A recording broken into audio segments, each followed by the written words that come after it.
Hello friends, तो finally आप लोग पार्ट फर्स्ट फार्मास्यूटिकल इंजीनियरिंग की वीडियो जरूर कवर किए होंगे, जिसमें हम कवर किए थे अपना यूनिट नंबर 1 और 2 का long and short important question. ठीक है, अगर आप उसको नहीं भी कवर किए हैं तो डिस्क्रिप्शन बॉक्स में जाइएगा, वहां पे आपको इसकी लिंक मिलेगी, वहां से आप चेकआउट कर सकते हैं। ठीक है, इसके पहले वाले वीडियो में हम यही कवर किए थे अपना थर्ड सेमेस्टर का long short important question with solution के साथ पार्ट फर्स्ट था, और उसमें यूनिट नंबर 1 और 2 कवर हुआ था, और ये सारे वहां पे क्वेश्चन जो है सारे क्वेश्चन को सॉल्व कराया गया था। ठीक है, तो वो भी वीडियो बहुत ही इंपॉर्टेंट थी, आप लोग उसको जरूर वॉच करिएगा। एंड अब हम इसके बाद आज बात करते हैं, इस वीडियो में हम कवर कर लेंगे 3, 4, 5 यूनिट नंबर 3, 4 और 5 कवर कर लेंगे, और जिसमें हमारा लॉन्ग एंड शॉर्ट यहाँ पे क्वेश्चन होने वाले हैं, और फुल्ली सॉल्व्ड क्वेश्चन आपको जितने मिलेंगे फुल्ली सॉल्व्ड क्वेश्चन मिलेंगे, और ये फार्मास्यूटिकल इंजीनियरिंग सब्जेक्ट आपका है। ठीक है, और ये जो है पार्ट सेकंड की वीडियो है। ठीक, और पार्ट 1 आप जरूर मिस ना करिएगा, उसको जरूर वॉच करिएगा। अब देखो, इसमें जो फर्स्ट क्वेश्चन आपका स्टार्ट हो रहा है वह है describe the principle construction and working of freeze dryer and spray dryer. ठीक है, फ्रिज ड्रायर और स्प्रे ड्रायर का आपको पढ़ना है प्रिंसिपल कंस्ट्रक्शन एंड वर्किंग। तो हम लोग बात करते हैं अपना स्प्रे ड्रायर का, क्योंकि स्प्रे ड्रायर कई बार पूछा गया है, और स्प्रे ड्रायर ये जो है बहुत इंपॉर्टेंट यही होता है हमारा स्प्रे ड्रायर। अब ये स्प्रे ड्रायर होता क्या है, अब हम इसको मतलब डिस्कस कर लेते हैं। एंड अब देखो, डिस्कस करने से पहले आप सभी का स्वागत है आपके अपने यूट्यूब चैनल एस फार्मा में। आप सभी कैसे हैं? आई होप कि आप सब ठीक ही होंगे। तो चलिए हम वीडियो को स्टार्ट करते हैं। अब देखो, यहाँ प्रिंसिपल से स्टार्ट करने जा रहे हैं हम।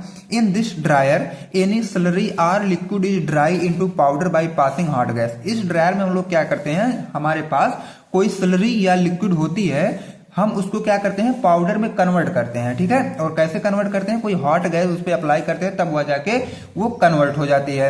In this dryer atomizer is use to disperse the liquid or slurry into drops. इसमें क्या है, एक एटोमाइजर होता है जो लगा रहता है, ठीक है, और जो क्या करता है स्लरी को ड्रॉप में कन्वर्ट कर देता है। Then these drops are dry by rapidly passing hot gas. और वो जो ड्रॉप्स है हमारा एटोमाइजर जिसको कन्वर्ट कर रहा है, और उसमें जब हॉट गैस जाती है तो आसानी से वह सूख जाता है। ठीक, अब हम इसके कंस्ट्रक्शन की बात कर लेते हैं। कंस्ट्रक्शन का मतलब ये है कि वो जो डिवाइस है या मशीन है वो बनी कैसे है, इसकी कंस्ट्रक्शन की बात हम लोग कर लेते हैं।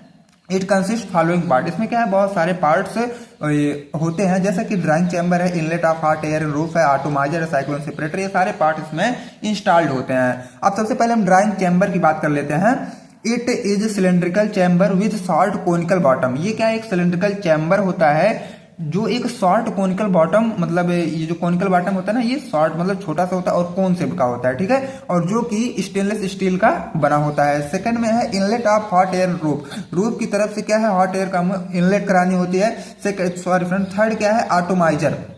एटोमाइजर क्या है, a system which convert slurry into drops. कभी कभी 2 मार्क्स में पूछता है कि एटोमाइजर क्या है, तो एटोमाइजर एक ऐसा सिस्टम है जो हमारे स्लरी को ड्रॉप्स में कन्वर्ट करता है, उसको हम लोग क्या बोलते हैं, एटोमाइजर। और फोर्थ आपका साइक्लोन सेपरेटर है, bottom of drying chamber connected to cyclone separator. अब देखो, ड्राइंग चैम्बर का जो बॉटम है वह साइक्लोन सेपरेटर से कनेक्ट कर दिया जाता है। ओके, अब आप लोग आगे भी देखेंगे कि सारी ये जो डिवाइस बनी हुई है ये कैसे बनी हुई है, आप लोग इस वीडियो में वहीं पे समझ जाएंगे। ठीक है, ये आपकी रही डिवाइस, और ऊपर से लिक्विड फीड आ रहा है, मतलब हॉट एयर इधर से है, और ये आपका एटोमाइजर यहाँ पे प्रेजेंट है जो कि ड्रॉप्स बनाता है। ठीक है, स्लरी को ड्रॉप्स में कन्वर्ट करता है, ये हमेशा ऐसे चलते रहते हैं। ठीक, और ये आपका पूरा ये जो असेंबली ये ड्राइंग चैम्बर है, जब यही सूख जाता है ना तो ये यहाँ पे आता है साइक्लोन सेपरेटर में, और जो भी वेपर रहता है वेपर ये ऊपर चला जाता है, और जो हमारा ड्राई प्रोडक्ट होता है वो नीचे हम लोग असेंबली में इसको मतलब रिसीवर में रिसीव कर लेते हैं। सेम यही इसका वर्किंग भी है, और कंस्ट्रक्शन आप लोगों को पहले देख ही लिए कि आपको लिखना क्या है।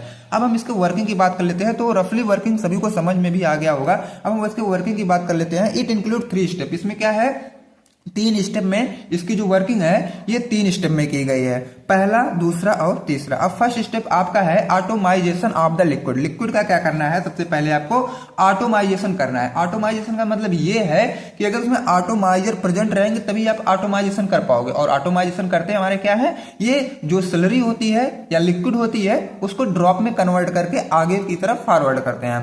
First of all liquid feed या slurry is convert into small drops by using atomiser और स्प्रे नोजल। स्प्रे नोजल या एटोमाइजर का यूज करके हम लोग स्लरी को सबसे पहले ड्रॉप्स में कन्वर्ट करेंगे।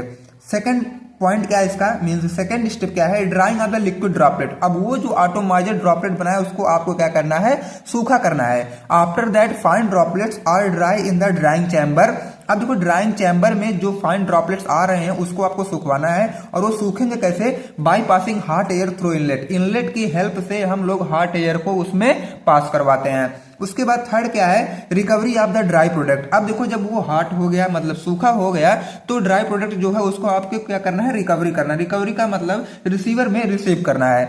After that dry content reach to cyclone separator. जो ड्राई कंटेंट है ये साइक्लोन सेपरेटर तक पहुंच जाते हैं, where vapour separate out from powder and dry content or powder accumulate into collecting vessel. Same वही बात है कि जो वेपर होते हैं वो ऊपर चले जाते हैं, उसमें मशीन में एक नोजल होता है जो वेपर को ऊपर खींच लेता है, और जो हमारे ड्राई प्रोडक्ट होते हैं वो आपके रिसीवर में रिसीव हो जाते हैं। ओके, यही हमारा होता है स्प्रे ड्रायर। ठीक, एंड अब हम लोग इसके एप्लीकेशन की बात कर लेते हैं। एप्लीकेशन का मतलब ये है कि इसका यूज कहाँ कहाँ पे। सबसे पहले तो थर्मोसेंसिटिव के लिए यूज होता है ये, और दूसरी बात है it is use in drying of antibiotics and hormonal products. जब हम कोई भी एंटीबायोटिक्स या हार्मोनल प्रोडक्ट्स बना रहे हैं उसको सुखवाने के लिए भी इसका यूज किया जाता है। और ड्राइंग ऑफ मिल्क, मिल्क का पाउडर आता है ना, तो मिल्क का पाउडर बनाने में भी इसका यूज किया जाता है। ओके, आई होप कि आपको बहुत ही अच्छे तरीके से समझ में आया होगा। अब हम इसके एडवांटेज और डिसएडवांटेज की बात कर लेते हैं। एडवांटेज डिसएडवांटेज का दूसरा नाम है मेरिट और demerit. Rapid and continuous process है ये। उसके बाद लो लेबर कॉस्ट है, इस पे लेबर कॉस्ट बहुत कम लगता है। Also suitable for sterile product, और स्टेराइल प्रोडक्ट्स के लिए भी ये सुटेबल होते हैं। डिसएडवांटेज की बात करें तो वेरी बल्की एंड एक्सपेंसिव, बहुत ही ये बल्कि होते हैं और एक्सपेंसिव होते हैं, और नॉट इजी टू ऑपरेट, इसको आप लोग आसानी से ऑपरेट नहीं कर सकते हो। ठीक है, तो एक पॉइंट हमारा क्लियर हुआ स्प्रे ड्रायर का।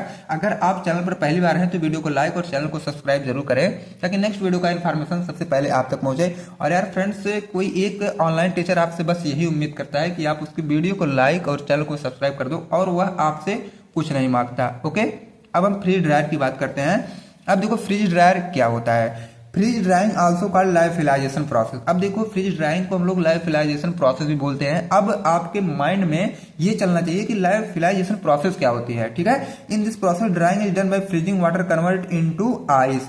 अब देखो जो फ्रीजिंग वाटर होता है ये डायरेक्टली आइस में कन्वर्ट होता है। ठीक, अब देखो इसके जो प्रिंसिपल होता है it is based on the principle of sublimation. इसका जो प्रिंसिपल होता है ये सब्लिमेशन पे बेस्ड होता है। अब आप बताओ सब्लिमेशन क्या होता है। सब्लिमेशन एक ऐसी प्रोसेस है जहां पे हमारा सॉलिड डायरेक्ट गैस में कन्वर्ट हो जाता है। इस कंडीशन को हम लोग बोलते हैं सब्लिमेशन। ठीक, अब देखो ये process by which solid directly convert into vapour without passing into liquid state. Gas या वेपर बात सेम है। ये process by which solid directly converted into vapour without passing into liquid state, बिना लिक्विड स्टेट में आए हुए directly वह क्या है? गैस में कन्वर्ट हो जा रहा है, तो वेपर में कन्वर्ट हो जा रहा है। उस कंडीशन को हम लोग क्या बोल रहे हैं? Sublimation. The material to be dried first frozen at -60 degree centigrade temperature. जो मटेरियल आपको सुखवाना है सबसे पहले उसको आप क्या करेंगे? फ्रिज में रखिए, और टेम्परेचर वहां पे -60 डिग्री सेंटीग्रेड ही रखना है। अब इसमें नेक्स्ट पॉइंट की बात करें, then suddenly converted frozen ice into vapour by sublimation. उसके बाद क्या होता है? जो हमारी फ्रोजन आइस है वो डायरेक्टली सब्लिमेशन के प्रोसेस से कन्वर्ट हो जाती है वेपर में। अब हम इसके कंस्ट्रक्शन की बात कर लेते हैं। ये था उसका प्रिंसिपल। प्रिंसिपल में मतलब ओवरऑल कैसे क्या कंडीशन आगे होने वाली है। कंस्ट्रक्शन में it consist of the following parts, में बहुत सारे पार्ट्स मतलब इंस्टॉल्ड किए गए हैं। जैसे कि ड्राइंग चैम्बर मतलब ट्रे होता है ना, ट्रे आप सभी को पता होगा कि ट्रे क्या होता है। सेकंड क्या है? हीटिंग कॉइल्स में लगे होते हैं। थर्ड हमारा कंडेंसर लगा होता है रेफ्रिजरेटर के साथ, और हमारा लास्ट वाला है वैक्यूम पंप भी इसमें लगा होता है। अब आगे मैं एक एक का अभी आपको वर्किंग समझाऊंगा, बहुत ही आसान है। अब देखो ये इसका क्या है? फिगर है। फिगर ये कैसे बना? इधर आपका डोर है, डोर से एंट्री करेंगे आप, इधर फ्रोजन सब्सटेंस रखा जाएगा, नीचे हीटिंग सेल्स है। अब देखो स्टार्ट से मैं समझा रहा हूं। ये आपका कंडेंसर है रेफ्रिजरेटर के साथ, इधर आपका वैक्यूम पंप है सॉरी फ्रेंड्स, यहाँ पे आपका एक वाल्व लगा रहेगा। ठीक है, ऐसा मानो। अब देखो यहाँ से हम लोग हीट को अप्लाई कर रहे हैं तो ये सेल्फ जो है गर्म हो रहा है, और यहाँ पे हमारा ठंडा वाला प्रोडक्ट था ना, और जाहिर सी बात जब ये पूरा गर्म होगा तो ये भी क्या है? गर्म ही हो जाएगा। और रिफ्रिज मान लो एक फ्रिज है, फ्रिज से हम लोग -60 डिग्री सेंटीग्रेड टेम्परेचर उस प्रोडक्ट का करके तब इसको यहाँ पे रखे हैं। इसीलिए यहाँ पे मतलब बोला गया है फ्रोजन सब्सटेंस। और जब डायरेक्टली हम लोग इसको देते हैं हीट, तुरंत वो लिक्विड में ना कन्वर्ट होकर तुरंत चला जाता है गैस में। ठीक है, अब हम आगे बात करें इसके वर्किंग का ही। अब तक तो मतलब शॉर्ट फॉर्म में वर्किंग समझा दिए कंस्ट्रक्शन के साथ। अब हम इसकी वर्किंग आपको लिखना कैसे है ये बता देते हैं। इट इन्वॉल्व्स फॉलोइंग स्टेप, इसमें कई सारे स्टेप इन्वॉल्व होते हैं। Preparation and pre treatment, preparation और pre treatment. First of all substance which have to dry is prepared. जो भी सब्सटेंस आपको करना है उसको पहले क्या है? सूखे को तैयार कर लो। ठीक है, एंड नेक्स्ट वाला पॉइंट है freezing after the sample is solidify. जब आप उसको सोलिडिफाई कर ले गए, सूखा बना ले गए, उसके बाद after that sample is solidify below -50 degree temperature. अब देखो क्या है, -50 डिग्री सेंटीग्रेड टेम्परेचर से उसको नीचे करिए and water convert into ice, और अगर वाटर हो तो उसको आइस में कन्वर्ट करके रखिए वहां पे। थर्ड की बात करें, प्राइमरी ड्राइंग मतलब सब्लिमेशन यहाँ पे हो रहा है। After that under vacuum by decreasing pressure, vacuum क्या करता है, प्रेशर को डिक्रीज करता है। Solidified sublimate directly into vapour at 25 degree centigrade to 30 degree centigrade temperature. ठीक है, ये क्या करता है, 25 से 30 डिग्री सेंटीग्रेड टेम्परेचर पे हमारा वो जो आइस हुआ सब्लिमेट हो जाता है वेपर्स में। हियर 98 to 99% वाटर रिमूव, तो यहाँ पे लगभग 98 से 99% वाटर रिमूव हो जाता है। फोर्थ की बात करें, secondary drying after that for further drying temperature in increase up to 50 to 60 degree and low vacuum. अब देखो यहाँ पे क्या है, after that for further drying temperature is increase, यहाँ पे ड्राइंग टेम्परेचर जब बढ़ जाता है लगभग 50-60 डिग्री सेंटीग्रेड, तो वहां पे वैक्यूम लो हो जाता है। अब पैकिंग की बात करें, at last substance is packed and sailed, last में हमारा तो वही होता है कि जो आपको सबस्टेंस मिला उसको पैक करो और सील्ड कर दो। ठीक है, अब हम इसके एप्लीकेशन की बात कर लेते हैं। एप्लीकेशन का मतलब यह है कि हमारे फार्मास्यूटिकल में इसका यूज कहाँ पे है और कैसे है। For dry injection and vaccine formation, sorry friends formulation रहेगा। ठीक है, for dry injection and vaccine formulation रहेगा, यहाँ पे आप लोग करेक्ट कर लीजिएगा, sorry. And for drawing blood plasma, और ब्लड प्लाज्मा को सुखाने के लिए भी इसका यूज किया जाता है। अब इसके हम एडवांटेज की बात कर लेते हैं, तो स्टेरिलिटी मेंटेन करता है और suitable for thermosensitive metal, thermosensitive metal के लिए सुटेबल होता है। डिसएडवांटेज की बात करें तो हाई कॉस्ट होता है और टाइम कंज्यूमिंग होता है। आई होप कि आपको यहां तक जरूर समझ में आया होगा। अब हम फिर मोस्ट इंपॉर्टेंट क्वेश्चन की बात करने जा रहे हैं, जो क्वेश्चन नंबर 2 अब स्टार्ट होता है। Differentiate between solid mixing and liquid mixing and give mechanism of solid and liquid mixing. अब देखो सबसे पहले आपको क्या करना है, सॉलिड मिक्सिंग क्या होती है, लिक्विड मिक्सिंग क्या होती है, दोनों में डिफरेंस बताना है। उसके बाद मैकेनिज्म बताना है सॉलिड और लिक्विड मिक्सिंग का। तो सबसे पहले हम लिक्विड मिक्सिंग और सॉलिड मिक्सिंग क्या होता है मैं उसको आपको बताने जा रहा हूं। नेचर एक तरफ लिखा गया है, दूसरी तरफ लिक्विड मिक्सिंग लिखा गया है, तीसरी तरफ सॉलिड मिक्सिंग लिखा गया है। ठीक है, तो देखो इधर मोड है, नेचर में हमारा मोड रहेगा और लिक्विड आपका क्या है, इधर लिक्विड मिक्सिंग में इजी रहेगा और सॉलिडिफाइंग में आपका क्या रहेगा, डिफिकल्ट रहेगा। अब हम फेज की बात कर लेते हैं। Product is true homogeneous. ठीक है, जो लिक्विड मिक्सिंग में रहेगा प्रोडक्ट क्या है, ट्रू होमोजेनियस रहेगा। और सॉलिड मिक्सिंग में product have 2 or more phase and easily separated, इसमें 2 या 2 से अधिक फेज रहेंगे और इसको आसानी से आप लोग सेपरेट भी कर सकते हैं।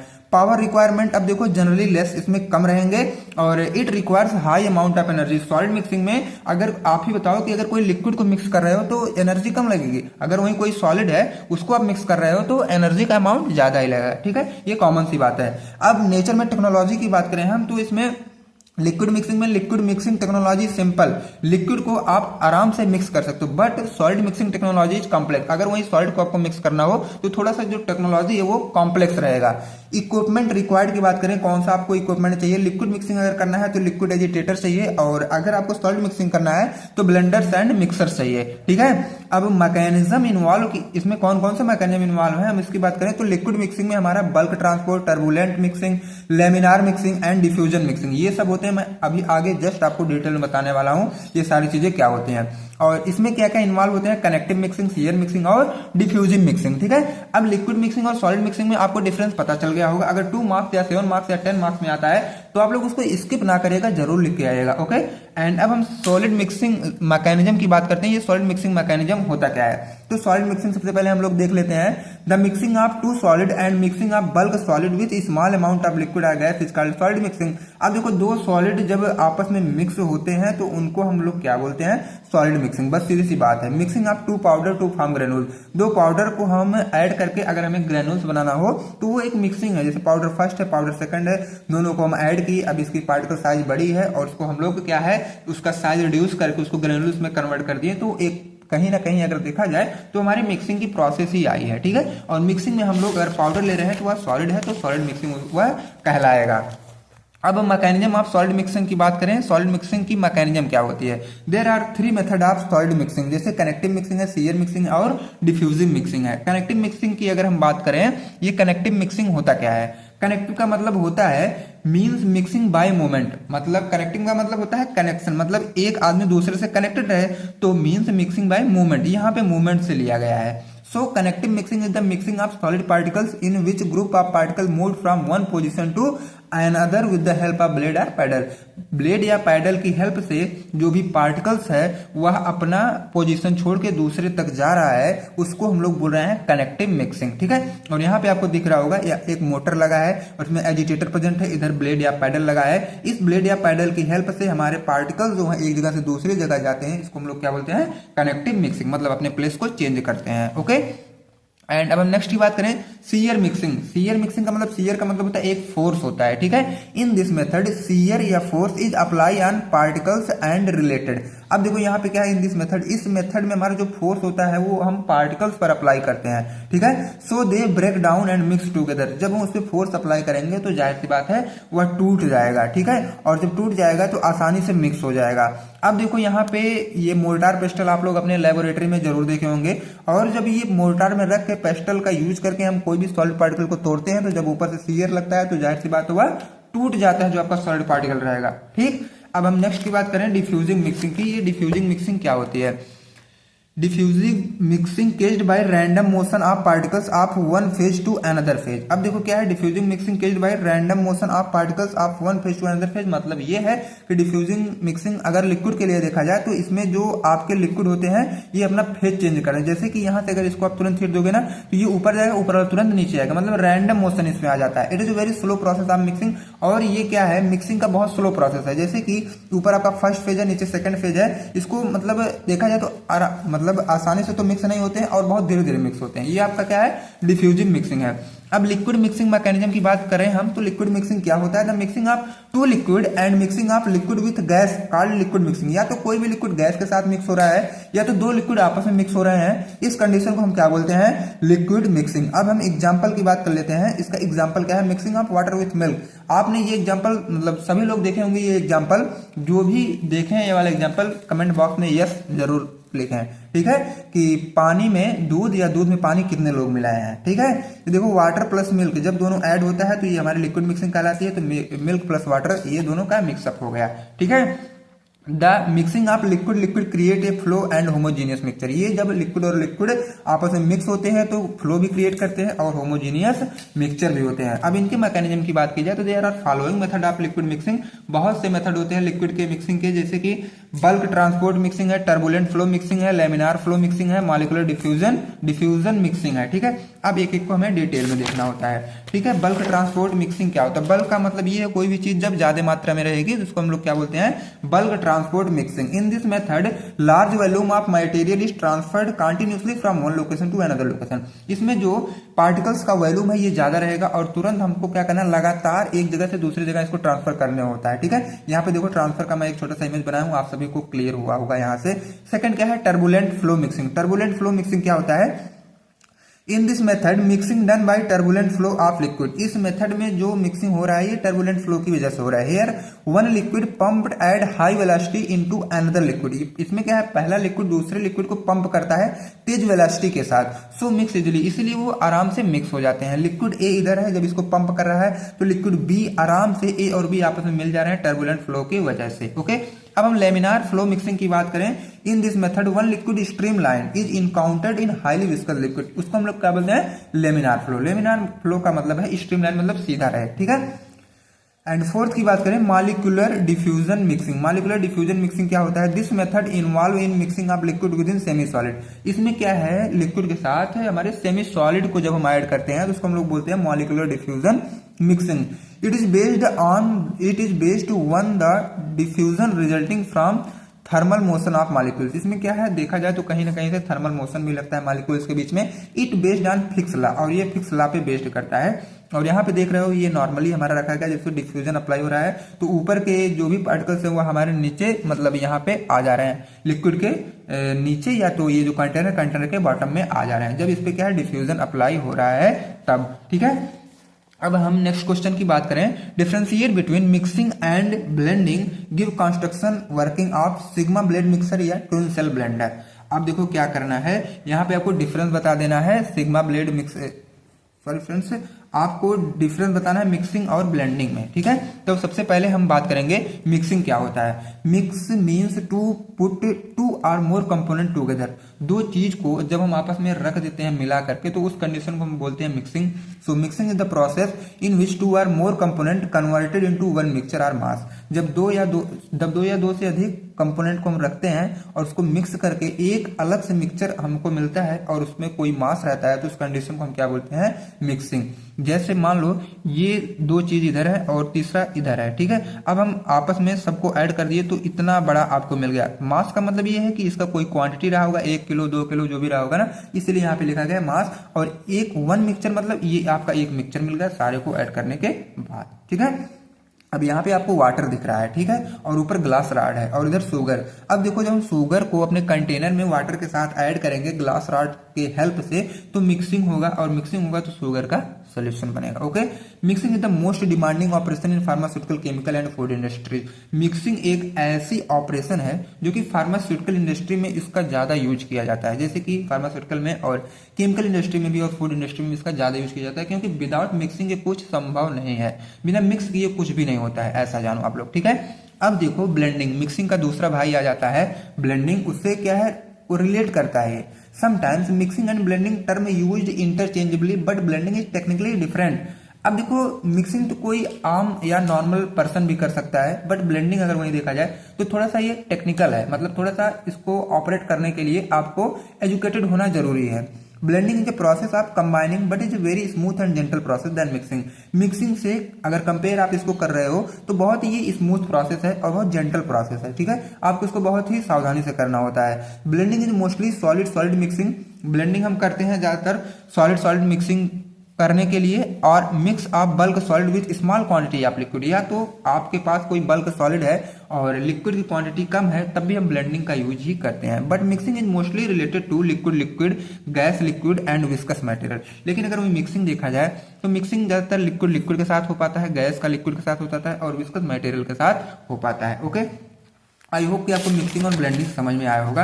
अब हम लोग सिग्मा सेल और ट्विन सेल ब्लेंडर के बाद मतलब इसमें बात करते हैं। तो सिग्मा ब्लेड मिक्सर क्या होता है। सिग्मा ब्लेड मिक्सर, जैसे घरों में मिक्सर होता है ना, तो मिक्सर क्या करता है, जब उसमें मसाला वगैरह डालते हैं तो जब पावर ऑन करते हैं तो वो इतनी तेजी से रोटेट करता है जिसमें अंदर मसाले होते हैं वो छोटे छोटे हो जाते हैं और अच्छे से वो मिक्स हो जाते हैं। तो सेम वही कॉन्सेप्ट लगाओ सिग्मा ब्लेड मिक्सर में। इसमें भी ब्लेड होता है लेकिन जो ब्लेड होता है वो सिग्मा शेप का होता है, इसलिए इसको बोला गया sigma blade mixer. The mixer consists Greek letter sigma shaped blade. That's why known as a sigma blade mixer. इसमें क्या है, जो इसका ब्लेड होते हैं वो सिग्मा की तरह दिखते हैं, इसलिए इसका नाम रखा गया है सिग्मा ब्लेड मिक्सर। अब इसका हम प्रिंसिपल की बात कर लेते हैं, मतलब ये किस प्रिंसिपल पर बेस्ड है। Its principle is based on shear mixing. और इसकी जो मिक्सिंग होती है ये सीयर मिक्सिंग पे पूरा क्या है, बेस्ड होता है, ठीक है। Shearing is created by intermeshing sigma shaped blade. अब देखो जब सिग्मा शेप ब्लेड के जो मतलब सिग्मा शेप ब्लेड जो लगे हैं, जब इसमें इंटरमेसिंग होता है तो सीयर क्रिएट होता है, ठीक है, और उसी प्रिंसिपल पे ये पूरे बेस्ड होते हैं। अब हम इनके कंस्ट्रक्शन की बात कर लेते हैं। कंस्ट्रक्शन का मतलब ये है कि ये बने कैसे होते हैं। It made up stainless steel, ये बने होते हैं हमारे स्टेनलेस स्टील के। It consist stationary bowl in which two sigma shaped of blade are fitted horizontally. अब देखो क्या है, it consist stationary bowl in which two sigma shaped blade, दो सिग्मा शेप ब्लेड के बीच में एक बाउल होता है जो कि हॉरिजॉन्टली फिट होता है, ठीक है। These blades are connected to a fix speed drive, ठीक है। ये क्या होता है, जो ब्लेड होते हैं एक स्पीड ड्राइव से कनेक्ट हुए होते हैं। Mixer is loaded from top. अब हम क्या करेंगे, जो हमारा मिक्सर है इसको ऊपर से हम लोग लोड कर देंगे, ठीक है। लोड का मतलब जो भी मेटेरियल है उसमें इनलेट करवा देंगे। And unload by tilting the entire bowl. अब देखो क्या है, जब वो हो जाएगा तो उसको हम लोग अनलोड कर देंगे। होने का मतलब क्या है, जो भी मिक्सर है जब वो हो जाएगा उसको हम लोग अनलोड कर देंगे। The blades move at different speed and rotate twice than the other.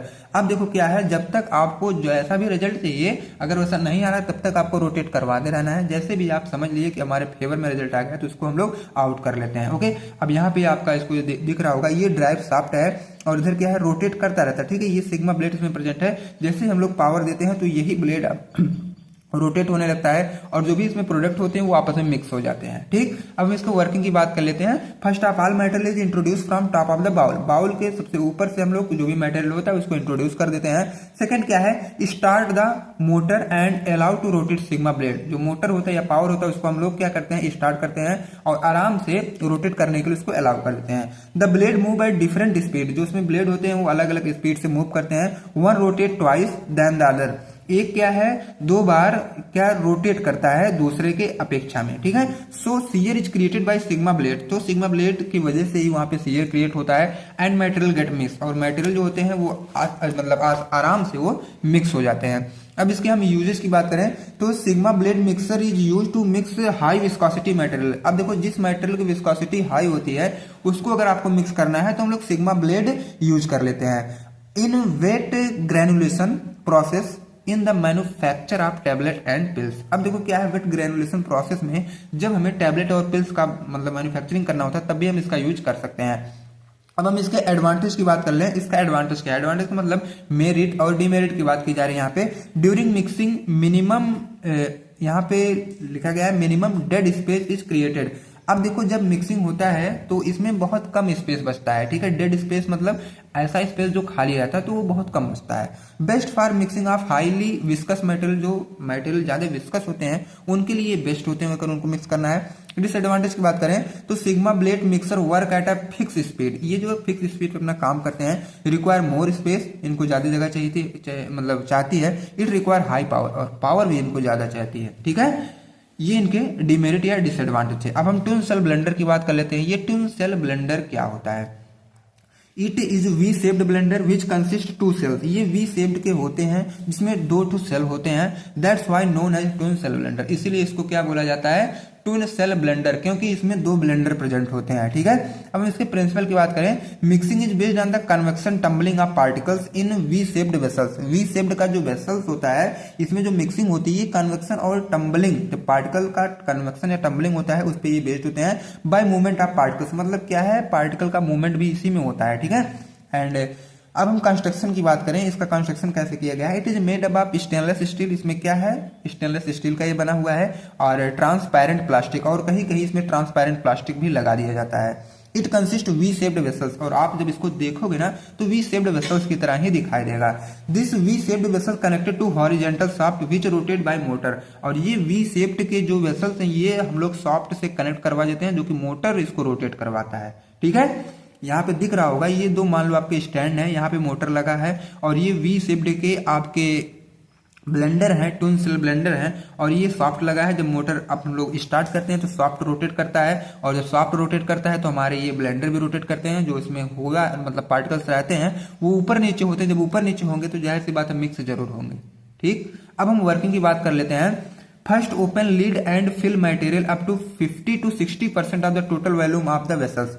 पहले हम लोग क्या करेंगे, लीड को खोलेंगे, मतलब इसके ढक्कन को खोलेंगे और मटेरियल उसमें 50 से 60% हम लोग फिल कर देंगे। Start the motor to rotate vessel, और तुरंत मोटर को स्टार्ट कर देंगे उस वेसल्स को रोटेट करवाने के लिए। एज वेसल्स रोटेट, जैसे ही वेसल्स रोटेट किया सो पार्टिकल स्टार्ट टम्बलिंग या कन्वेक्शन, तो जैसे वो स्टार्ट होगा तो जो मेटेरियल होंगे उसमें टम्बलिंग या कन्वेक्शन की प्रोसेस स्टार्ट हो जाएगी। देन पार्टिकल गेट मिक्स, और क्या है, जब उसमें टम्बलिंग या कन्वेक्शन स्टार्ट होगा तो जो पार्टिकल्स होते हैं वो आराम से मिक्स होते चले जाएंगे। ठीक है, ये कॉमन सेंस यहाँ पे आप लोग लगा सकते हैं, बहुत ही आसान है। एंड अब हम इसके एप्लीकेशन की बात करें, एप्लीकेशन में यह है in the mixing of powder, powder के मिक्स करने में, in the mixing of granules, granules को मिक्स करने में। एडवांटेज की बात करें, easy to use and handles, इसको हम लोग आराम से ऑपरेट कर सकते हैं। देखो कितना आसान था, कोई बच्चा भी इसको ऑपरेट कर ले जाएगा। Easy to load and unload, आराम से इसको लोड और अनलोड भी हम लोग कर सकते हैं। मिनिमम मेंटेनेंस, अगर ये मतलब खराब हो जाता है तो मेंटेनेंस चार्ज बहुत कम है। अवेलेबल इन वेरियस कैपेसिटीज, और ये अलग अलग कैपेसिटीज में भी अवेलेबल होता है। डिसएडवांटेज की बात करें तो रिक्वायर लार्ज स्पेस, इसको रखने के लिए एक मतलब बड़ा जगह चाहिए होता है। लेस शियर फोर्स, और शियर फोर्स ये बहुत कम लगता है इस पे। ठीक है, तो अगर आप सभी को क्वेश्चन समझ में आया होगा, मतलब आंसर समझ में आया, तो एक प्यारा सा कमेंट आप लोग जरूर करें ताकि मुझको और बोले थे ना हिम्मत मिल सके कि हम और आगे आपका बना सके। अब यूनिट 3 हमारी खत्म हुई। अब देखो ये 4th का जो इंपॉर्टेंट क्वेश्चन आता है ये यूनिट नंबर 4th का है। अब यहाँ से जो आपका क्वेश्चन नंबर 4th बनता है, define filtration, give its objective and right about the factor affecting filtration. अब देखो क्या है, फिल्ट्रेशन क्या होता है और इसके ऑब्जेक्टिव क्या है, और right about the factor affecting filtration. आपको यही बताना है, ठीक है। तो सबसे पहले हम स्टार्ट कर रहे हैं फिल्ट्रेशन से। फिल्ट्रेशन नॉर्मली तरीके से सभी को पता होगा। फिल्ट्रेशन का मतलब ये होता है जब हम किसी भी लिक्विड से सॉलिड को अलग करते हैं तो उस कंडीशन को हम लोग बोलते हैं filtration. Filtration means separation of solid from liquid. किसी भी लिक्विड से जब हम सॉलिड को अलग करते हैं उस कंडीशन को हम क्या बोलते हैं, filtration. Okay, filtration can be define as a solid liquid separation process. Solid liquid separation की प्रोसेस को भी हम फिल्ट्रेशन बोल सकते हैं, in which solid are separated from suspension by passing through a pores medium that accumulate the solid but allow the passage of fluid.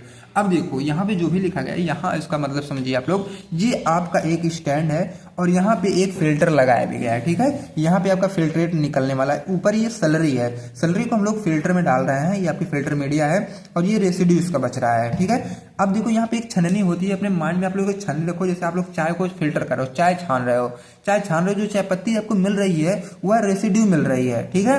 और जो main आपको चाय जिसका आप इंटेक कर जिसको पी रहे हो वो आपकी फिल्ट्रेट मिला है। और जो सलरी आपकी है, सलरी वो है जिसमें चीनी, चाय पत्ती, दूध वगैरह, जो भी इलायची वगैरह आप ऐड किए, अदरक वगैरह, सब वो आपकी सलरी है। और जब उसको आप फिल्टर करो, जो आपकी चाय पत्ती मिल रही है वो आपकी रेसिड्यू है, और जो जिस चाय को आप यूज कर रहे हो वो आपका फिल्ट्रेट है। ओके, आई होप कि आपको फिल्ट्रेशन समझ में आया होगा।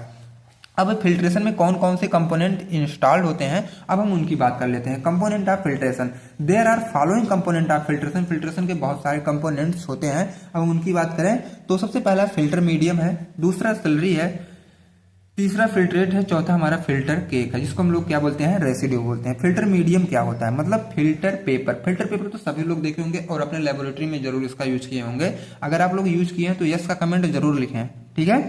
It is the porous medium use to filter the solution. Porous medium ये यहाँ पे बार बार क्यों कहा जा रहा है, क्योंकि अगर आप उसी फिल्टर पेपर को लेके जाओगे अपने माइक्रोस्कोप के नीचे रख के उसको देखोगे तो उसमें पोर्स दिखाई देंगे, और उन्हीं पोर्स की हेल्प से जो भी होता है हमारा लिक्विड वो सेपरेट हो पाता है, ठीक है। सेकंड की बात करें हम सलरी का, it is the suspension of solid and liquid which is to be filtered. ये क्या है, सस्पेंशन होता है, सॉलिड और लिक्विड इसमें मिक्स होते हैं, उसको हम लोग जब फिल्टर करते हैं वो हमारा सलरी होता है। और फिल्ट्रेट आपका क्या होता है, it is the clear liquid which pass through the filter. ये क्लियर लिक्विड होता है जो हमारे फिल्टर से पास होता है। और फिल्टर के एक मतलब रेसिड्यू क्या होता है, it is define as the accumulated solid on a filter medium. Filter medium पे जो मतलब रेसिड्यू का मतलब वही जो आपकी चाय पत्ती ऊपर फिल्टर मीडियम छन्नी के ऊपर मिल रही ना, वही आपके फिल्टर केक या रेसिड्यू होती है। ओके, ये एकदम बिल्कुल आसान भाषा में आप लोग समझो। अब हम इसके ऑब्जेक्टिव का मतलब ये है कि इसका उद्देश्य क्या है। अगर आप फार्मेसी में इसको पढ़ रहे हैं तो इसका उद्देश्य क्या है, in manufacturing of sterile product की मैन्युफैक्चरिंग में। और एग्जांपल की बात करें तो हेपा फिल्टर है, ठीक है। In production of suspension, eye drops, elixir etc। अब देखो जब आपको कभी सस्पेंशन और आई ड्रॉप या एलिक्सिर का प्रोडक्शन करना हो तब भी हम इसका यूज कर सकते हैं। एंड नेक्स्ट पॉइंट की बात करें, filtration is use to treat sewage and waste water treatment. कहीं कहीं देखते हो कि पानी की बहुत ही कमी हो जाती है ना, तो वहां पे क्या होता है, वास्ट वाटर को ट्रीटमेंट करके और सीवेज वाटर को ट्रीटमेंट करके सभी को पीने की योग्य बनाया जाता है और सभी को सप्लाई किया जाता है। तो फिल्ट्रेशन वहां पे बहुत अपना मेन रोल हेल्प करता है, मतलब प्ले करता है। नेक्स्ट पॉइंट की बात करें, in formulation of various solid and liquid dosage form. बहुत से लिक्विड और सॉलिड डोजेज फॉर्म के फार्मुलेशन में भी हमारा फिल्ट्रेशन हेल्प करता है। अब इसको कौन कौन से फैक्टर अफेक्ट कर रहे हैं, ठीक है। सबसे पहला जो फैक्टर होता है एरिया ऑफ फिल्टर मीडियम। तो surface area is directly proportional to filtration. अब आप ही बताओ कि आप दो फ्रेंड हो, एक फ्रेंड के पास इतनी बड़ी वो है छननी और दूसरे फ्रेंड के पास इतनी छोटी छननी है, ठीक है। और 1 लीटर पानी में आपको दे दिया, तो 1 लीटर पानी सबसे पहले फिल्टर कौन कर पाएगा, जिसकी बड़ी रहेगी, और छोटा वाला थोड़ा सा समय लगाएगा। तो बात वही है कि सरफेस एरिया जितना ज्यादा रहेगा उतनी तेजी से फिल्ट्रेशन होगा, ठीक है। That means it surface area is increased तो फिल्ट्रेशन इंक्रीजेज। सरफेस एरिया अगर बढ़ी तो फिल्ट्रेशन बढ़ा, अगर सरफेस एरिया घटी तो फिल्ट्रेशन घटा। पहला फैक्टर हो गया। दूसरा फैक्टर क्या है, thickness of the filter cake. अब देखो अगर मान लो आप फिल्टर कर रहे हो तो फिल्टर केक अगर बहुत मोटा हो गया, छननी के ऊपर बहुत मोटा हो गया, ऐसा किया कि वो आपके फिल्टर मीडियम को पूरा घेर लिया और लिक्विड को पास नहीं होने दे रहा है, ठीक है, उसको हम लोग बोलते हैं फिल्टर केक। अगर वह क्या है ज्यादा मोटा हो गया तो फिल्ट्रेशन जाहिर सी बात है कम होगी, ठीक है। ये सब कॉमन सेंस आप लोग अप्लाई करो और ये सब अपने लाइफ में आप लोग जरूर कभी ना कभी किए होंगे। थर्ड की बात करें, विस्कोसिटी या फिल्ट्रेट। अब देखो वो जो आप फिल्टर आपको जो स्लरी मिले वो कितना ज्यादा गाढ़ा है, अगर ज्यादा गाढ़ा रहेगा तो फिल्ट्रेशन बहुत धीरे धीरे होगा, ठीक है। जैसे कि आप लोग कभी जब सिंपल सिरप बनाओ, सिंपल सिरप फर्स्ट सेमेस्टर में आप लोग फार्मास्यूटिक्स में बनाए रहे होंगे, तो जब फिल्टर पेपर का यूज करके आप लोग उसको फिल्टर कर रहे थे ना, तो बहुत धीरे धीरे वो फिल्टर हो रहा था, क्योंकि वह जो बनाए आप लिक्विड वो बहुत ज्यादा विस्कस है, इसीलिए उसका फिल्ट्रेशन बहुत धीरे धीरे हो रहा है, ठीक है। मीन्स विस्कोसिटी ऑफ फिल्ट्रेट अगर ज्यादा है तो फिल्ट्रेशन कम होगा, सीधी सी बात ये है, ठीक है। फोर्थ की बात करें तो particle size of solid, solid के particle size, if particle size is increase filtration decrease, अगर पार्टिकल साइज बड़ी है तो फिल्ट्रेशन बहुत धीरे धीरे होगा, ये भी हो गया। Temperature of liquid to be filtered, if high temperature तो फिल्ट्रेशन भी है, अगर उसका टेम्परेचर ज्यादा है तो फिल्ट्रेशन भी तेजी से होगा। एंड सिक्स की बात करें pore size of the filtering media, जो फिल्टरिंग मीडिया आप यूज कर रहे हो ना, जैसे देखो आप लोग देखते होंगे कि सीब, जो सीब आपके लैब में रखी होती है बहुत से नंबर्स के रखे होते हैं, किसी का पोर साइज छोटा, किसी का पोर साइज बड़ा, किसी का और छोटा, किसी का और बड़ा होता है ना, तो जिसका पोर साइज बड़ा होगा उसमें फिल्ट्रेशन तेजी से होगा, तो पोर साइज जितना बढ़ाएंगे उतना तेजी से फिल्ट्रेशन होगा, बात वही कही गई है, ओके। एंड अब हम नेक्स्ट में बात करते हैं क्वेश्चन नंबर 5 के। अब ये क्वेश्चन नंबर 5 आपका क्या कहता है, describe the principle construction and working of rotated drum filter और meta filter. Rotated drum filter क्या होता है और मेटा फिल्टर क्या होता है, सबसे पहले हम बात करेंगे रोटेटरी ड्रम फिल्टर का। रोटेटरी ड्रम मीन्स ड्रम विच रोटेट्स, ऐसे ड्रम जो रोटेट करते हैं, ठीक है, इसलिए इसका नाम जो रखा गया है रोटेटरी ड्रम फिल्टर रखा गया है। So rotary drum filter is the filter which consist of a drum, ये जो रोटेटरी ड्रम फिल्टर होता है अपने साथ एक ड्रम को रखता है, that is covered by filter medium, जो कि पूरे फिल्टर मीडियम से कवर्ड किया रहता है, एंड रोटेट बाय मोटर, और मोटर की हेल्प से उसको रोटेट कराया जाता है, ठीक है। अब हम इसके प्रिंसिपल की बात कर लेते हैं। In this filter, slurry is filtered on rotating drum surface by applying vacuum. अब देखो इसमें क्या किया जाता है, in this filter slurry is filtered, इस फिल्टर में हमारा क्या किया जाता है, स्लरी को फिल्टर्ड किया जाता है, ठीक है, जब वो ड्रम रोटेट करता है, और उसमें हम लोग वैक्यूम भी अप्लाई करते हैं, ये इसका प्रिंसिपल है। सेम इसी प्रिंसिपल पे ही अभी आगे आपको वर्किंग मिलेगी। अब इसके कंस्ट्रक्शन की बात कर लें, कंस्ट्रक्शन इसका क्या है, it consist horizontal metal drum, इसमें एक हॉरिजेंटल मेटल ड्रम होता है, ए वैक्यूम सिस्टम आल्सो अटैच, और इसमें वैक्यूम सिस्टम भी अटैच होता है। The surface of drum divided into different section, और ये जो ड्रम के सरफेस हैं ये अलग अलग सेक्शन में बांटे जाते हैं, जैसे कि पिकअप जोन अलग होता है, ड्रेनेज जोन अलग होता है, वॉशिंग जोन अलग होता है, ड्राइंग जोन अलग होता है, केक रिमूवल जोन अलग होता है, ठीक है। अब हम बात कर लेते हैं filter medium also covered by filter cloth, और जो फिल्टर मीडियम होता है ये फिल्टर क्लॉथ की हेल्प से उसको ढक दिया जाता है। इन ईच सेक्शन, प्रत्येक सेक्शन में क्या होता है, every pipe is connected to central pipe, प्रत्येक पाइप जो होती है वो सेंट्रल पाइप से कनेक्ट हो जाती है उसमें, ठीक है। To remove cake scraper knife provided, उसमें जो केक बन रहे हैं फिल्टर के बाद वहां पे एक नाइफ होती है जो स्क्रैप कर देती है केक को, ठीक है, और जितना ज्यादा स्क्रैप होती है तो आसानी से फिल्टर होता रहता है। अब यहाँ पे आपको इसका इमेज दिख रहा होगा, ठीक है, ये आपका पिकअप जोन है जहां से स्लरी ये हमारा ड्रम उठाएगा। तो पहला आपका ड्रेनेज जोन है जहां से हम लोग स्टार्टअप करते हैं, सेकंड आपका पिकअप जोन है, और जो थर्ड आपका ये वॉशिंग जोन है, और फोर्थ आपका ड्राइंग जोन है, और पांचवा क्या है, केक रिमूवल जोन है, और उसके बाद ये स्क्रैपर हम लोग करते रहते हैं, ठीक है। और उसके बाद देखो इसको वर्किंग पहले समझो, वर्किंग इसका क्या है। First of all drum is dipped in the slurry, जो पूरा ड्रम है इस स्लरी में हमें डिप करना होता है। Then drum is rotated in slurry tank, अब ये क्या करेंगे, ड्रम को हम लोग रोटेट कराएंगे स्लरी टैंक में at speed less than 1 RPM and vacuum is apply, उसमें हम लोग वैक्यूम भी अप्लाई करेंगे, और जो ड्रम की रोटेट की स्पीड है 1 RPM से भी कम रहेगा। आप सोचो कितना धीरे धीरे रहेगा। As drum rotated so it pick up slurry, जब ड्रम रोटेट होगा तो स्लरी उसमें उठेगी, ठीक है, चिपक चिपक के ऊपर जाएगी on surface, and it drainage zone filtered is sucked by pipe due to vacuum and filter collected into central pipe. इसमें जानते हो जो वैक्यूम होता है इसको तुरंत अपनी तरफ खींच लेता है, जब खींच के सेंट्रल पाइप को ये दे देता है, ठीक है, मतलब बीच में जो पाइप लगी है। उसके बाद then water spray on drum to wash cake, अब देखो जो मतलब ड्रम पे हम लोग वाटर भी स्प्रे करते हैं, जो केक बन रहा है वो धीरे धीरे धुलता रहे। After that in drawing zone residue cake dry, अब देखो क्या है, ड्राइंग जोन में जो रेसिड्यू या केक बना वो सूख जाता है। हियर फिल्ट्रेशन इज कंटिन्यू, और फिल्ट्रेशन कंटिन्यू चलता रहता है, and filtrate continuously suck by pipe due to vacuum, और जो फिल्ट्रेट मिलता है वैक्यूम की वजह से पाइप उसको खींच ले जाता है अपनी तरफ। At last dry cake is remove by scraper knife, last में जो हमारा ड्राई केक मिलता है वहां पे एक नाइफ लगा तो जो स्क्रैपर का काम करता है उसको रिमूव कर देता है, ठीक है। आई होप कि आपको वर्किंग समझ में आ गया होगा। अब हम इसके एडवांटेज की बात कर लेते हैं। एडवांटेज इसका क्या होता है, it is continuous and automatic operation. ये कॉन्टिन्यूअस और ऑटोमेटिक ऑपरेशन होता है, मतलब ये कंटिन्यू मतलब लगातार चलता रहता है और ऑटोमेटिक भी चलता रहेगा। अगर आप वहां पर नहीं भी हैं तो ये मशीन ऑटो है, चलती रहेगी, एक बार केवल आप इसको सेटअप करके चले जाओ बस। वेरी हाई कैपेसिटी, इसकी जो कैपेसिटी बहुत ज़्यादा होती है। Labour cost is very low, labour cost भी इसे बहुत कम लगता है। डिसएडवांटेज की बात करें तो डिजाइन जो थोड़ी सी कॉम्प्लेक्स होती है और वेरी एक्सपेंसिव होता है, ठीक है, बस, और कोई इसका डिसएडवांटेज नहीं है। अब मेटा फिल्टर या एज फिल्टर की बात करें जो मोस्ट इंपॉर्टेंट है, कई बार आपके एग्जाम में पूछा गया है। अब हम इसकी बात कर लेते हैं, थोड़ा सा ये कॉम्प्लिकेटेड रहेगा आपको। And it is the simply a row of metal ring arrange on a grooved rod.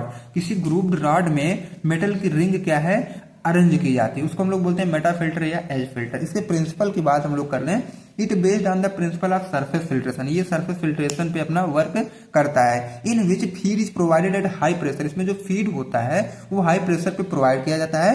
And solid particles separated from liquid, और जो सॉलिड के पार्टिकल्स होते हैं ये लिक्विड से हम लोग आराम से सेपरेट कर पाते हैं। अब हम कंस्ट्रक्शन की बात करें तो आपका पूरा डाउट यहीं पे क्लियर हो जाएगा, ठीक है। कंस्ट्रक्शन में it consist metal ring which are made up of stainless steel. इसमें क्या है, मेटल की रिंग होती है जो स्टेनलेस स्टील की बनी होती है। They are 15 mm in internal diameter. अब इसका अगर इंटरनल डायमीटर की बात करें तो 15 mm होता है, ठीक है। And 22 mm in outer diameter, और लगभग बाहर का डायमीटर होता है वो 22 mm होता है। एंड 0.8 mm थिक, और लगभग 0.8 mm थिक होता है, ठीक। अब यहाँ पे आपको दिख रहा होगा एक ग्रुप्ड ड्रेनेज रॉड, ठीक है, ये ग्रुप ड्रेनेज रॉड है और ये सर्कुलर प्रोजेक्शन आपको दिख रहा है, ठीक है। अब यहाँ पे देखो इसका कंस्ट्रक्शन कैसा है, यहाँ से हमको फिल्ट्रेट मिलता है और ये आउटलेट है, ये एडाप्टर है, ये आपकी फिल्टर रिंग है, ये एंड कैप है। फीड बाय हाई प्रेशर, और यहाँ से हम लोग फीड देते हैं बहुत तेजी प्रेशर से, ठीक है। These ring have circular projection on surface. अब इस सरफेस पे जो रिंग है इनकी सर्कुलर प्रोजेक्शन रहेगी, ठीक। When these ring pack together, और जो भी रिंग है आप आपस में अच्छे तरीके से पैक्ड रहेंगे। In same way upward and Titan, ऊपर की तरफ रहेंगी और अच्छे तरीके से टाइट कर दिया जाता है वहां पे, ठीक है। ऐसा समझो कि आप फार्मास्यूटिकल इंडस्ट्री में किसी मशीन का सेटअप कर रहे हो, तभी आप इंजीनियरिंग समझ पाओगे। सो नैरो चैनल फॉर्म, तो वहां पे नैरो चैनल फॉर्म होते हैं फ्रॉम 250 माइक्रोमीटर टू 25 माइक्रोमीटर, लगभग 250 माइक्रोमीटर से 25 माइक्रोमीटर तक, ठीक। By which material liquid is pass, और वहां से हमारा जो मटेरियल या लिक्विड होता है वो पास करता है। अब सोचो कितना अच्छा फिल्ट्रेशन होगा, ठीक है। अब इसको वर्किंग की बात करें, first of all Meta filter is place in a vessel, किसी एक वेसल में पूरा मेटा फिल्टर को सबसे पहले हमको रख देना है। देन स्लरी सप्लाई एट ए हाई प्रेशर, उसके बाद स्लरी को हम लोग हाई प्रेशर पे सप्लाई कर देते हैं। So after that slurry pass through channel, इसलिए इसके बाद क्या होता है, जो हमारी स्लरी होती है वो चैनल से पास होती है। Form at the edge between rings, तो रिंग के बीच में वो एज बना लेती है अपनी। Here only liquid, sorry friends, here only liquid can pass through channels, यहाँ पे केवल लिक्विड ही चैनल्स के हेल्प से पास हो पाता है। सॉलिड मटेरियल ट्रैप, और सॉलिड मटेरियल जो होते हैं इसी में आके फंस जाते हैं और लिक्विड हमारा पास हो जाता है, तो फिल्ट्रेशन हो गया। एप्लीकेशन की बात अब इसकी करें हम लोग, इसका यूज कहाँ कहाँ पे है। इन द क्लैरिफिकेशन या filtration of syrup and liquid beverage. अब देखो क्या है, जब फिल्ट्रेशन या क्लैरिफिकेशन करना होता है हमें सिरप या किसी भी पेय पदार्थ का, तो अब हम इसका यूज करते हैं। सुटेबल फॉर विस्कस लिक्विड, और विस्कस लिक्विड के लिए ये सुटेबल होते हैं। In filtration of injection and insulin, अगर हमें इंसुलिन और इंजेक्शन का फिल्ट्रेशन करना हो तब भी हम इसका यूज कर लेते हैं। एडवांटेज की बात करें तो ये इकोनॉमिकली होता है। It avoid contamination of liquid, और लिक्विड मतलब ये क्या करता है, मतलब किसी भी कंटामिनेशन को भी अवॉइड कर देता है लिक्विड में। Rapid working due to high pressure, high pressure की वजह से ये अपना वर्क जो है तेजी से शो करता है, ठीक है। अब हम क्वेश्चन 6 की बात करें, describe principle construction and working of perforated basket centrifuge, ठीक है। आपको क्या बताना है, परफोरेटेड बास्केट सेंट्रीफ्यूज का प्रिंसिपल कंस्ट्रक्शन और वर्किंग बताना है। सबसे पहले हम बात करते हैं प्रिंसिपल का। इसके separation occur through perforated wall depend on the difference in the densities of solid and liquid phase. Solid और लिक्विड फेज की डेंसिटी कितनी है उस पर ये बेस्ड होता है, ठीक है। सेपरेशन तो करेगा बट दोनों पे ये बेस्ड होगा। कंस्ट्रक्शन की बात करें, it consist of A basket made up of steel. ये क्या करता है, इसमें एक बास्केट प्रेजेंट होती है जो कि स्टील की बनी होती है, यस टी डबल ही रहेगा फ्रेंड्स, सॉरी, और एनी अदर सुटेबल मेटल, या तो कोई और सुटेबल मेटल हो सकता है लेकिन ज्यादातर स्टील का होता है। It is perforated with filter cloth. अब देखो क्या है, फिल्टर क्लॉथ से पूरा परफोरेट रहेगा। The basket is suspended on vertical shaft, और जो बास्केट होता है ये वर्टिकल शाफ्ट पे पूरा सस्पेंड कर दिया जाता है। And driver by a motor, और उसको क्या है, मोटर के हेल्प से ड्राइव किया जाता है, मतलब रोटेट किया जाता है। The basket is surrounded by casing casing which collect the filtrate and discharge through outlet. अब देखो कॉसिंग से उसको सराउंड कर दिया जाता है, ठीक है, विच कलेक्ट द फिल्ट्रेट, और वहीं से हम लोग फिल्ट्रेट को कलेक्ट करते हैं, एंड डिस्चार्ज थ्रू आउटलेट, और आउटलेट को वहीं से हम लोग निकाल लेते हैं। उसके बाद the diameter of perforation depends on crystal size, और देखो परफोरेशन का डायमीटर जो उस क्रिस्टल साइज के ऊपर डिपेंड करता है। The basket operated at speed 1000 RPM, और इसको जब ऑपरेट करना होता है तो स्पीड 1000 आरपीएम मतलब राउंड पर मिनट रखना होता है, 1 मिनट में 1000 बार ये रोटेट कर जाए, ठीक है। अब हम बात कर लेते हैं इसके कंस्ट्रक्शन का, मतलब इसका कंस्ट्रक्शन कैसे हुआ है। यहाँ पे आपको स्विच दिखाई दे रहा होगा, और ये पूरी कॉसिंग है। कॉसिंग का मतलब ये पूरा इसका फ्रेमिंग है, कैसे इंस्टॉल किया गया है। फिल्टर क्लॉथ इधर लगाया गया है, और सॉफ्ट को मूवमेंट यहाँ से होता है, ठीक है। और परफोरेटेड बास्केट हमारी यहाँ पे रखी गई है, और डायरेक्शन ऑफ रोटेशन मतलब इस रोटेशन से इसमें ऐसे ऐसे करके ये रोटेट करता रहेगा, और इस वे में हमारा मटेरियल आता रहेगा। अब हम वर्किंग की बात कर लेते हैं। The material is loaded in the basket, basket में हमें क्या करना है, मटेरियल को लोड कर देना है। When it is in stationary, जब वह क्या है स्टेशनरी कंडीशन में रहे तब करना है ये काम। Power is apply to rotates, उसके बाद हमको क्या करना है, पावर अप्लाई कर देना है उसको रोटेट करवाने के लिए। और कितना आप पावर लगाएंगे 5 किलोवाट का, ठीक है। Then power reduces to 2 kilowatt, उसके बाद आपको क्या करना है, पावर को कम कर देना है। उसको 5 किलोवाट अप्लाई करिए, उसके बाद कम करके 2 किलोवाट कर दीजिए, और स्पीड उसी पे हो जाएगी आपकी 1000 आरपीएम राउंड पर मिनट, ठीक है। अब देखो क्या है, 1 मिनट में 1000 बार आपको रोटेट करवाना है। The liquid Passage through perforated वाल, जो लिक्विड रहेंगे वो परफोरेटेड वाल से पास होंगे। While solid retain in the basket, और जो सॉलिड रहेंगे वो बास्केट में रह जाएंगे। Liquid is collected through casing, और कासिंग में हम लोग क्या करेंगे, लिक्विड को कलेक्ट करेंगे। सेंट्रीफ्यूज इज स्टॉप, सेंट्रीफ्यूगेशन वहां पे रोकेंगे। बाय अप्लाइंग ब्रेक, अब ब्रेक को अप्लाई करके सेंट्रीफ्यूज हम लोग रोक देंगे। नाउ अनलोड द सॉल्ट, और आराम से सॉल्ट को हम लोग अनलोड कर लेंगे। फाइनली हमारा हो गया। अब इसकी यूजेस की बात करें तो use to separate crystalline drugs, जो क्रिस्टलिन ड्रग होते हैं जैसे हमारी एस्पिरिन होती है, उसको सेपरेट करने के लिए हम लोग इस फिल्टर को यूज करते हैं। Use to separate precipitated protein from insulin, और इंसुलिन में जो हमारे प्रोटीन प्रेसिपिटेट होते हैं उसको सेपरेट करने के लिए हम इसका यूज करते हैं। एडवांटेज की बात करें, इट ऑक्यूपाई लिटिल स्पेस, बहुत कम जगह में इसको आप रख सकते हो। रैपिड प्रोसेस होती है इसकी। Used when salt concentration in slurry is higher, किसी भी स्लरी में सॉल्ट का कंसंट्रेशन जब ज्यादा रहता है, मतलब किसी भी स्लरी में जब सॉल्ट का कंसंट्रेशन ज्यादा रहता है तब भी हम इसका यूज कर सकते हैं। अब डिसएडवांटेज की इसकी बात करें तो लेबर कॉस्ट इज हाई, इसमें जो लेबर इसको ऑपरेट करता है वो ज्यादा पैसा लेता है, और ये बैच प्रोसेस है, मतलब धीरे धीरे इसको करना होता है। ओके, आई होप कि आपको यहाँ तक समझ में आया होगा। अब हम बात कर रहे हैं यूनिट नंबर 5 की। अगर आप सब कंटिन्यू ये वीडियो देख रहे हैं तो एक बार कमेंट में कंटिन्यू का कमेंट जरूर करें कि सर अभी तक हम कंटिन्यू वीडियो को कंटिन्यू कर ही रहे हैं, ठीक है। अब हम यूनिट नंबर 5 की बात करें। यूनिट नंबर 5 क्या होती है, right in detail about the factor affecting selection of a material. अब देखो क्या है, जब मटेरियल का सिलेक्शन करने हम लोग जाते हैं तो उसमें कौन से फैक्टर अफेक्ट कर पाते हैं उसकी बात करें। Factor affecting during material selected for pharmaceutical plant construction, जब फार्मास्यूटिकल प्लांट का कंस्ट्रक्शन होता है तो उसमें मटेरियल का सिलेक्शन होता है, और उसको कौन कौन से फैक्टर अफेक्ट करते हैं, जैसे कि मेनली हमारा 2 ही है, केमिकल फैक्टर और फिजिकल फैक्टर। सबसे पहले हम बात करेंगे अपने केमिकल फैक्टर के, ठीक है। केमिकल फैक्टर क्या होता है, the material should B inert because if material is equipment react with drug then it change the properties of drug। Chemical factor वो होते हैं जो हमारे मटेरियल मतलब इनर्ट तो होते हैं, लेकिन किसी भी मटेरियल मतलब जो हमारा इक्विपमेंट होता है वो मटेरियल के साथ रिएक्ट कर जाएगा या तो ड्रग के साथ रिएक्ट कर जाएगा और उस ड्रग की प्रॉपर्टी चेंज हो जाएगी, ठीक है। ये हमारे होते हैं केमिकल फैक्टर। और इसमें आते हैं हमारे फर्स्ट केमिकल फैक्टर को अगर आप डिटेल में करोगे तो सबसे पहले हमारा आएगा कंटामिनेशन ऑफ प्रोडक्ट, ठीक है। कंटामिनेशन ऑफ प्रोडक्ट में क्या होता है, the material such as glass, lead, cast iron, metal iron, यहाँ पे फ्रेंड्स आयरन ही रहेगा, metal iron ETC are use in the construction of equipment produce contamination.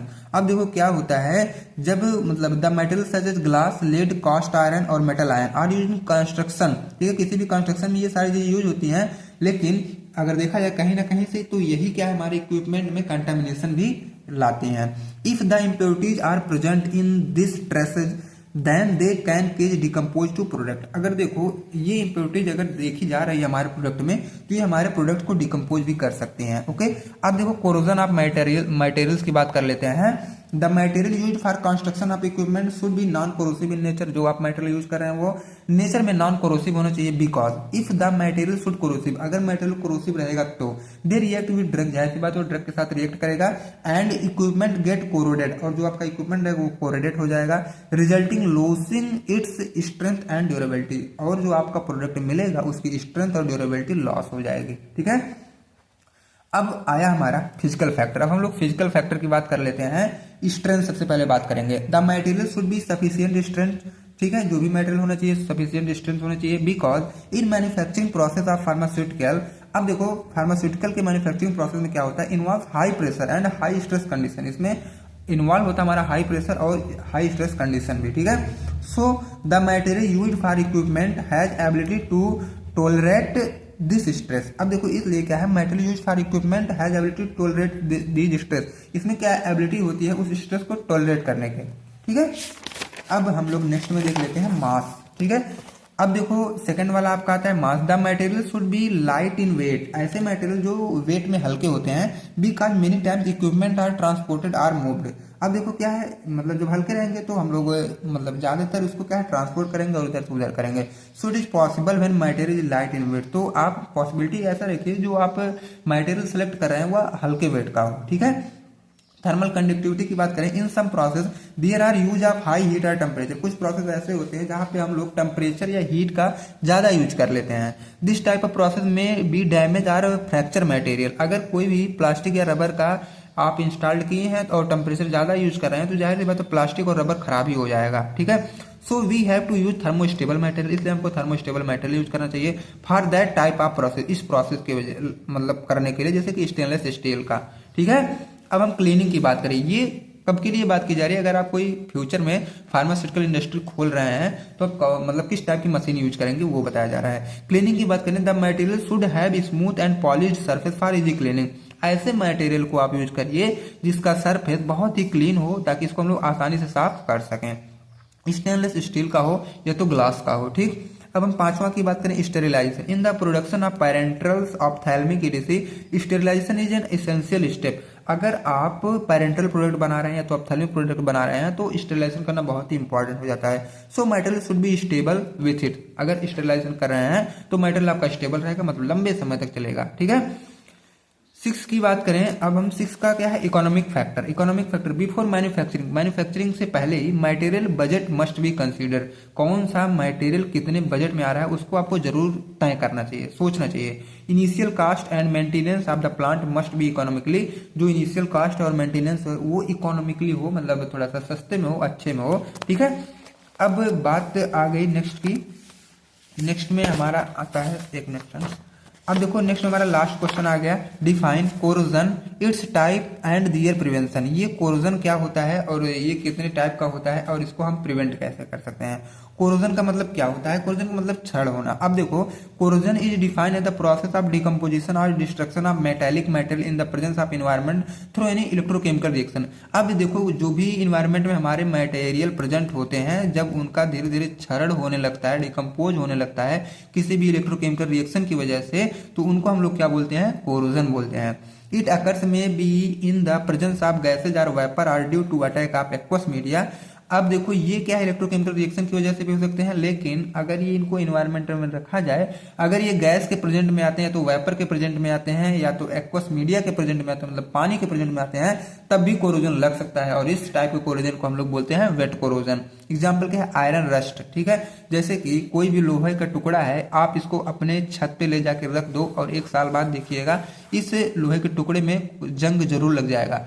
जंग क्यों लग रहा है, क्योंकि उस पे हमारा पानी भी आ रहा है, हवा भी आ रहा है, ये सब क्या है कोरोजन की रीजन हो जाते हैं। ठीक है, मतलब कोरोजन की वजह हो जाते हैं। टाइप्स ऑफ कोरोजन की बात कर लेते हैं हम लोग कि कितने टाइप्स के कोरोजन हमारे होते हैं। तो general corrosion, localized corrosion, structural corrosion और बायोलॉजिकल कोरोजन। लोकलाइज्ड कोरोजन हमारा पिटिंग कोरोजन है, क्रेवाइस कोरोजन है, फ्रेटिंग कोरोजन है, गैल्वेनिक कोरोजन और कोरोजन फैटिग है। ठीक है, अब एक एक को हमें क्या करना है, डिटेल में देखना। सबसे पहले हम बात करेंगे अपने जनरल कोरोजन का, also known as uniform attack corrosion. General corrosion को हम लोग क्या बोलते हैं, यूनिफॉर्म अटैक कोरोजन भी बोलते हैं। ठीक है, नेक्स्ट की बात करें, it is a most common type of corrosion. ये क्या है, एक नॉर्मल मतलब sorry friend most common type का कोरोजन है। And it is caged by chemical और इलेक्ट्रोकेमिकल रिएक्शन। ये मतलब केमिकल या इलेक्ट्रोकेमिकल रिएक्शन की वजह से केज्ड है, मतलब उसी की वजह से ये होता है। That damage the entire surface of metal, ये क्या करता है, किसी भी मेटल के इंटायर सरफेस को ही डैमेज करता है। सेकंड क्या है, लोकलाइज्ड कोरोजन है। This type of corrosion occurs at any particular area on metal surface, किसी भी मेटल के सरफेस पे ये किसी पार्टिकल सॉरी फ्रेंड्स किसी भी स्पेसिफिक एरिया पे ही होगा, मैंने एनी पार्टिकुलर एरिया, मान लो ये कोई है और किसी पार्टिकुलर एरिया पे ही अपना अटैक करेगा, उसको हम लोग बोलते हैं लोकलाइज्ड कोरोजन, ठीक है। अब ये अलग अलग टाइप के थे। अब सबसे पहले इसमें था हमारा पिटिंग, और हम पिटिंग को डिटेल में देखते हैं। Pitting corrosion occurs when small hole or cavity is form in the metal surface. अब यही मेटल सरफेस है, अगर इसमें थोड़ा सा होल या थोड़ी सी जगह है, दैट एरिया बिकम एनोडिक, तो वो एरिया एनोड में कन्वर्ट हो जाएगा, ठीक है। विच रिमेनिंग मेटल बिकम कैथोडिक, और जो पूरा ये बचा रहेगा वो कैथोडिक हो जाएगा। Produce localized galvanic reaction in produce corrosion, और वहां पे लोकल गैल्वेनिक रिएक्शन शो करने लगेगा और पूरा क्या है कोरोजन लग जाएगा। अब जब इसमें वाटर आएंगे तो जाहिर सी बात है तभी ये सारी प्रोसेस होगी, और जब खाली जगह रहेगा तो वाटर का अटैक तो फ्रेंड्स से जरूर होना है, ठीक है। यहाँ पे आपको दिख रहा होगा इसका फिगर, कोरोजन, ये किसी पर्टिकुलर एरिया पे सारी चीजें हमारी हो रही हैं, ये मेटल का सरफेस है, ठीक है। अब क्रेवाइस कोरोजन की बात करें तो सिमिलर टू पिटिंग, पिटिंग की तरह सेम है। Crevice corrosion occur at a specific location, ये भी किसी एक स्पेसिफिक लोकेशन पे ही होता है। Solution get deposit to crevice, crevice में हमारा सोल्यूशन डिपोजिट हो जाता है। And drying to liquid take more time, और उसको सूखने के लिए बहुत ज्यादा समय लगता है, लिक्विड जो उस पर गया है उसको ज्यादा समय लगता है सूखने के लिए। एज अ रिजल्ट क्रेवाइस कोरोजन अकर, और उसी जब लंबे समय तक नहीं सूखता है तो क्रेवाइस कोरोजन हो जाता है। फ्रेटिंग कोरोजन की बात करें, it occur as a result of repeated wearing या vibration of metal on an uneven rough surface. अब देखो, इट अकर से रिजल्ट ऑफ रिपीटेड वियरिंग या तो वाइब्रेशन ऑफ मेटल, लगातार कोई भी मतलब जो मेटल होता है लगातार अगर वो वाइब्रेट कर रहा है तब ये फ्रेटिंग कोरोजन आपको देखने को मिलता है, ठीक है। अब हम गैल्वेनिक कोरोजन की बात करें, ये गैल्वेनिक कोरोजन क्या होता है। It occurs when two different metal are found together in a corrosive electrolyte, corrosive electrolyte के साथ अगर दो तरह के मेटल आपको मतलब पाए जा रहे हैं तो उसको हम लोग क्या बोलते हैं, गैल्वेनिक कोरोजन। कोरोजन फैटिक क्या होता है, ड्यू टू रिपीटेशन, कई बार रिपीट करने की वजह से मेटल सरफेस गेट कोरोडेड, और जो मेटल सरफेस होता है वो कोरोडेड मतलब हो ही जाता है by corrosive media, corrosive media की वजह से। Because the protective oxide film that prevent corrosion get ruptured, और वहां पे प्रोटेक्टिव ऑक्साइड फिल्म बन जाता है जो कि प्रिवेंट करता है हमारे कोरोजन को, ठीक है, और वहीं से वो रैप्चर्ड भी हो जाते हैं। अब स्ट्रक्चरल कोरोजन की बात करें, in this type of corrosion structural strength of metal get reduce due to corrosion, ठीक है, ये आपका स्ट्रक्चरल होगा। अब फोर्थ की बात करें, बायोलॉजिकल कोरोजन का क्या है। This type of corrosion occur due to metabolic activity of micro organism, micro organism की मेटाबॉलिक एक्टिविटी की वजह से ये होते हैं। Which cause deterioration of metal, जो कि मेटल को डिकम्पोज ही कर देते हैं, ऐसा आप मानो, ठीक है। अब हम इसके एप्लीकेशन प्रिवेंशन की बात करें तो इसको हम लोग प्रिवेंट कैसे कर सकते हैं। सबसे पहले क्या है, पेंटिंग एंड कोटिंग, मतलब सबसे पहले जो भी हमारे घरों में कोई भी अगर आयरन की चीज आती है सबसे पहले सभी लोग क्या करते हैं, उसको कहते हैं भैया इसको पॉलिश कर दो तब इस पे जंग नहीं लगेगा। तो वही प्रिवेंशन का मतलब क्या है, सबसे पहले पेंटिंग करो या तो उसके ऊपर कोई कोटिंग करो। उसके बाद कैथोडिक प्रोटेक्शन है, ठीक है। उसके बाद डिजाइन इक्विपमेंट, इक्विपमेंट की डिजाइनिंग को चेंज करो, अगर कहीं मतलब अंदर दबा है तो उसको ऊपर कर दो ताकि यहाँ पे कोई चीज रुके ना, उसकी डिजाइनिंग चेंज करो। Use of corrosion inhibitor, corrosion inhibitor का भी आप लोग यूज कर सकते हैं, ओके। तो इंजीनियरिंग का पार्ट सेकंड भी कंप्लीट हुआ, और आई होप आप पार्ट फर्स्ट जरूर देखे होंगे, ओके। एंड अब हम आपसे मिलते हैं, ये लॉन्ग एंड शॉर्ट क्वेश्चन तो कवर हो गया, अब हम आपसे मिलेंगे गेस पेपर और 2 मार्क्स वाले क्वेश्चन के साथ। जब 2 मार्क्स वाले क्वेश्चन आएंगे वो भी सोल्यूशन के साथ ही रहेंगे, और गेस पेपर भी मैं ट्राई करूंगा कि सोल्यूशन के साथ भी लेके आऊं उसको भी। तो thanks for watching this video, मिलते हैं फ्रेंड्स नेक्स्ट वीडियो में। अगर अभी भी वीडियो को लाइक और चैनल को सब्सक्राइब नहीं किए हैं तो कर लीजिए ताकि नेक्स्ट वीडियो का इन्फॉर्मेशन सबसे पहले आप तक पहुंचे, और एक प्यारा सा कमेंट करना ना भूलें। मिलते हैं फ्रेंड्स नेक्स्ट वीडियो में।